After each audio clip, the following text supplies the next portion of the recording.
The Chinese emperor has discovered the secret to immortality. Unfortunately for this kid, it's his blood. We start off with a man and a young boy running through a forest away from a burning temple. After being escorted far enough away, the man tells the boy, who we find out is named Kotaro, that from here on out he must go alone, as he himself is going back to the temple to see if anyone else needs help. He gives Kotaro a gem, saying to sell it if anything happens and he needs the money. The man gives Kotaro instructions on where to go and who will be waiting for him. We cut to a band of Chinese soldiers, riding horses in the rain through a mountainous area. Unknown to them, they are being watched by a man up above who runs off. We then cut to a group of bandits, milling about and wasting time, when the man that was watching the convoy bursts into the room. Found us a real good haul, boss. As the convoy is crossing a bridge, the man leading the Chinese gets shot in the neck. The bandits have set up an ambush on a small mountain and are blocking the path forward. They start shooting volley after volley onto the group, when one of the men, Lo Lang, charges towards the bandits, using the corpse as a human shield. He races up the side of the mountain and makes short work of the men at the very top. With them out of the way, he jumps down and begins to effortlessly cut through the bandits like they're nothing.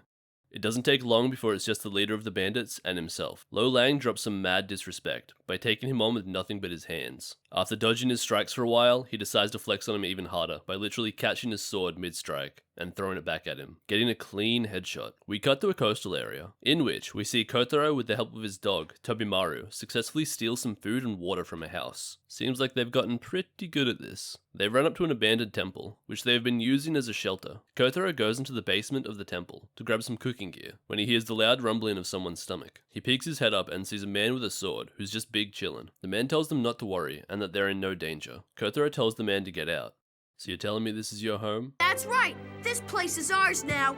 Then meet your new tenant. Kotaro storms out of the room and begins to cook himself up the fish he stole. Down on the coast, two men are complaining about having to run around the countryside, escorting the Chinese around, because the local lord Akaike has ordered it. They then talk about a strange construction being made at the request of the Chinese. It's at a nearby fortress, and it's supposed to be a holy altar of some sort, only being built with cedar and using bark lashings instead of nails. We'll never understand how they think. That's racist. Back at the temple, Kotaro is cooking when the man walks out, saying it smells good. Yeah, well, you're not getting any. The man, who we find out doesn't actually have a name and simply goes by Nanashi, which means nameless in Japanese, sits down, saying he doesn't really think Kotaro has been here for very long, as the smoke from the wood indicates that it hasn't had time to dry out yet. Kotaro tells him to mind his own business before giving Tobimaru the delicacy of fish on a stick. Tobimaru then takes his fish and brings it up to Nanashi, who gladly accepts the dog's offer. What a good boy. Back on the coast, the group is questioning an old man about if they've seen a young boy recently, when he looks up the mountain, pointing towards a plume of smoke, saying he didn't think anyone lived up there anymore. Back at the temple, upon hearing horses ride up, Kotaro tries to run out the back, getting stopped by one of the men from earlier, when a rock flies through the wall, hitting and knocking him to the ground. Outside, another man begins to walk up when Nanashi blocks his path. He tells him to get out of the way before drawing his sword. Nanashi springs into action, using his sheathed sword to launch the cooking pot at the head of the man. Back inside, the other one of Akaike's men tries to attack Tobimaru, which does not turn out well for him. One of the Chinese warriors begins to attack, launching two daggers that get deflected by Nanashi. Nanashi says he's already gotten more involved in this than he'd like, and would prefer to just move along, when the warrior pulls out a whip-like weapon and attacks him with it. Nanashi dodges the strikes, but one of his arms gets tangled up. The warrior throws two more daggers, when the goodest boy jumps up and saves him. He grabs one aimed at Nanashi's face and gets cut by the other. The warrior, seeming to enjoy the fight, closes the distance, wielding his daggers before getting his arm broken. He still seems like he's having a great time. Gotta respect that. Nanashi uses the whip on the ground to tie up his opponent, before slamming his sword into his neck, snapping it completely. After the fight, Tobimaru ain't looking so good. Nanashi says he's most likely been poisoned, and Kotaro will need to take him to a doctor. Nanashi begins to walk out, saying it's too dangerous for him to stick around, when Kotaro runs out in front of him, saying if he helps to save Tobimaru and takes them to where they need to go, he will give him this gem. Nanashi inspects the gem, accepting the deal. They spend the rest of the day riding to a village, when Nanashi takes Tobimaru to a doctor, who does the best he can to heal him, but tells Nanashi to keep in mind that he's never treated a dog before. For anyone worried, the dog ends up being completely fine. Nanashi brings him out and Kotaro runs over. Nanashi tells Kotaro that the wound isn't deep, but he'll be very weak from the poison. Elsewhere, another group of Akaike's soldiers, escorting a Chinese warrior, finds the abandoned temple. The Chinese warrior walks inside when the soldiers give each other a signal, surrounding him and drawing their swords. Back down on the coast, the old man from earlier can see the temple burning. Meanwhile, we see Nanashi and Kothoro have found a place to stay for the time being, on the outskirts of the village. Nanashi makes his way into the village to buy a new saddle, as the old one would have drawn too much attention to themselves. Lo Lang is also in the village, searching for Kothoro, talking with his friends saying they only have 4 days to find him or they'll be stuck here for another year, when he notices Nanashi up ahead, becoming very interested in him after seeing he has a katana. They pass by each other, when out of nowhere, Lo Lang throws a dagger at Nanashi as he's crossing a bridge, telling his friend he feels like just having a bit of fun. He steps up to Nanashi, pulling out his sword. After a brief moment, Lo Lang charges in. Nanashi does nothing but dodge the attacks and block. Lo Lang disappointedly asks him why he doesn't draw his sword, saying it must only be for show. He breaks off the fight after his partner tells him that 2 members of their group have been killed. Nanashi returns back when an argument between him and Kothoro starts. Kothoro doesn't trust him and thinks he's looking for someone he can sell him out to. Nanashi then says maybe they should part ways if he feels like that. Okay, but if you leave us now, you'll have done all this work for free. As they're staring each other down, Tobimaru starts to drink water from the bowl all by himself. Nanashi gives Kothoro a sachet, saying the doctor told him to give this to Tobimaru when he starts being able to drink water by himself again. Nanashi leaves to go and get something for dinner. Elsewhere, Lo Lang is inspecting the corpses at the abandoned temple from earlier, and is suspicious. When he returns back to their base, he reports to his leader that one of the members was killed by a snapped neck, but the other that was reported dead is not actually one of their members. He suspects that the samurai under Akaike have faked the death of one of their members and have taken them hostage instead. Nanashi returns back with some food and puts it next to Kothoro. As he is about to leave, Kothoro says he was wrong to say those things about him, and he was just a bit upset. Nanashi agrees that they were both just being a bit hot-headed. The next morning, as Nanashi saddles up his horse, Kothoro asks him about the charm around the handle of his sword, saying it's tied on in a way that he can't draw his sword anymore. Nanashi tells him it's a promise he made, refusing to elaborate further. Elsewhere, we cut to the Shogun and Lord Akaike entering an underground chamber, where one of the Chinese warriors is being held. One of the men says that no matter what they do to him, they can't seem to get a single reaction out of him. Let's see about that.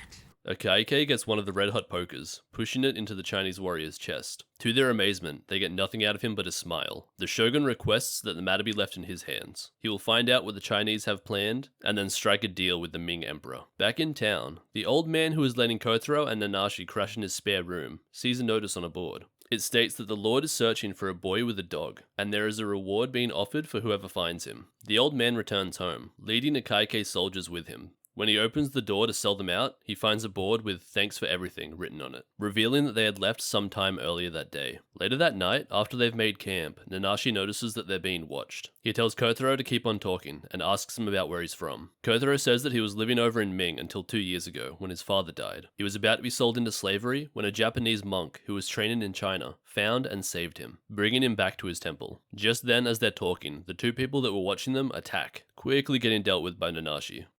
Nanashi asks if they're Akaike's men, when they rapidly respond, saying they're not and they're just thieves who are passing by. Nanashi tells them to hurry up and get out of here, but to leave their money behind. Meanwhile, the Shogun returns to the prisoner, who is now in what seems to be intense withdrawals. He inspects a round drug, which lets the Chinese warriors feel no pain in battle, before telling his men to put him out of his misery. The Shogun reports back his findings to Akaike, saying, according to the Chinese they captured, they are here searching for the main ingredient in an elixir that grants immortality. The Chinese emperor believes that an elixir of immortality can be created, using the blood of a living child, chosen by prophecy once each century. Unfortunately, that child is Kothoro. Akaike wishes to capture the boy and use him as a bargaining chip to the Chinese emperor. As days pass, we see that Kothoro and Nanashi are becoming quite good friends. They eventually arrive at the temple Kothoro was told to go to, and Kothoro gives Nanashi his payment, telling him, "Yeah, remember how I said it was worth 10 gold coins?" Nanashi cuts him off, saying he expected as much. It's not worth 10, but with a little luck, maybe I'll get 5 gold coins for it. Yeah, it's only worth 1, at the most. They get interrupted by the man we saw at the beginning, calling out for Kothoro. Kothoro runs up to him, giving him a big hug.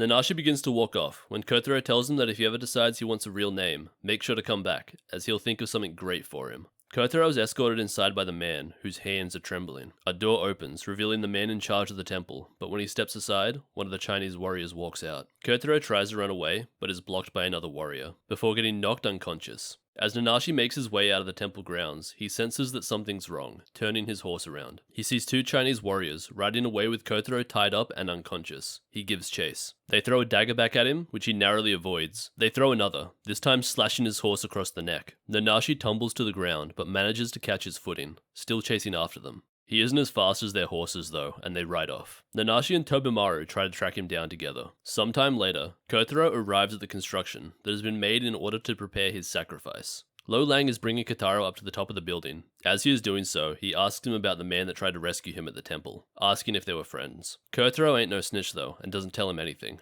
We see Nanashi and Tobemaru as they spend the entire day running to try and reach Kotaro in time. Outside the construction area, we see the Shogun leading a small army against the Chinese group. In retaliation for killing one of their members, earlier that day the Chinese had taken Lord Akaike as a hostage, causing the Shogun to amass an army to come and save him. Psych! The Shogun only came to reinforce his own power and become Lord of the land himself, and with that pesky Akaike out of the way, all he has left to deal with is the soldiers inside. Meanwhile, a nearly exhausted Nanashi, with the help of Tobemaru, finally finds where Kotaro is being held, and makes his way down. The Shogun's soldiers break through the gates and force their way inside, where they face heavy resistance from the Chinese warriors, eventually defeating a few of them. Nanashi finally arrives and sees Kotaro all the way at the very top. Just as he makes his way in, however, scaffolding begins to fall down due to explosions being thrown by the Chinese leader, falling on top of him, knocking him unconscious. While he's unconscious, we see a flashback and the reason he chose to lock his sword away for good in the first place. While serving for a previous lord, he was ordered to execute 2 children. This completely changed the way he viewed battle, and he vowed to never unsheath his sword again. When he comes to, he makes his way up and calls out to Kotaro, when one of the Chinese warriors sees him and races over to him, killing the Shogun's men in the process. Seeing no other way to be able to save Kotaro, Nanashi rips the charm off of his sword, having found a new calling in protecting Kotaro, drawing it for the first time in years. In one strike, he cuts straight through the Chinese warrior, before running up and giving everything he's got into throwing his sword at the man who was about to kill Kotaro, landing a clean hit on his neck. Meanwhile, we see Lo Lang fighting with the Shogun, and while he's putting up a valiant effort, Lo Lang gets the upper hand, cutting behind his knee and slamming a knife into his shoulder. They're about to start fighting again when the leader absolutely cockblocks it. Kotaro and Tobemaru are making their way down the giant construct, when Nanashi shows up, saying it's about time they get going. They start walking down when a warrior shows up and begins attacking them. Nanashi falls down where another is waiting. They both attack him at the same time and he can barely fight back. Seeing this, Kotaro throws down a sword to him, letting him easily dispatch one of the warriors. As he does so, blood streaks into his eyes, partially blinding him. He tackles the remaining man off the area they were fighting onto the platform below. After they land, the Chinese warrior is looking around for his sword. Buddy, you are not gonna like where your sword is right now. In his blind state, Nanashi slips on a bit of wood, almost falling off the side, but is saved by Kotaro. Lao Lang is saying to himself that Nanashi must be quite the fighter, to be able to defeat 2 of their men at the same time, when the leader walks up, readying a rifle at Nanashi. Not wanting to miss out on another good fight, Lo Lang cuts off the rifle and the leader's arm in one strike, saying he's actually glad he's come to the country, as it's been a long time since he's fought a worthy opponent, before killing his leader. Nanashi comments on this not being the first time they've met, and Lo Lang offers him one of the pain-erasing drugs that they use. He denies it, saying he'd rather fight with the pain. It makes me feel more alive. To which Lo Lang has mad respect for. From here we get one of the best sword fights in all of anime. It's the main thing that makes this movie so amazing. There's no way I can do it proper justice, so just make sure to watch the movie yourself at some point. They charge in at each other, with an exhausted Nanashi on the defensive, trying his best to deflect the strikes, receiving 2 hits and a cut to his leg. They stand apart from each other, when Lo Lang also realizes he's been cut, smiling. A gust of wind blows snow up, obscuring Lo Lang from sight. He takes the opportunity and rushes through. Nanashi fakes a runaway, attacking back before trading more blows. After a clash, the end of Lo Lang's sword breaks off, and he throws it into Nanashi's arm. Lo Lang grabs Nanashi's sword and jumps down after him, destroying the construction around them. Nanashi pulls the sword out of his arm and they prepare for a final clash. They strike at each other, both landing hits. It's revealed that Lao Lang missed his decisive strike, hitting the gem Nanashi had in his pocket, which blocked most of the strike to his body, whereas Nanashi's strike landed in the center of Lao Lang's chest. He falls to the ground, stating how strange it feels, having never been stabbed before. Sometime later, we cut to Kotaro and Nanashi on horseback, with Tobemaru running close by. Kotaro asks him how his wounds are feeling, to which Nanashi says they're feeling better. They talk about their plans for the future, Kotaro saying they should leave Japan and go visit some foreign countries. Nanashi says that's not a bad idea, as they ride off towards the closest village. We see blood trailing behind the horse, and we're left unsure of Nanashi's fate. Hey, thanks for watching the video. If you enjoyed it, please make sure to subscribe so I know to keep making videos similar to this one.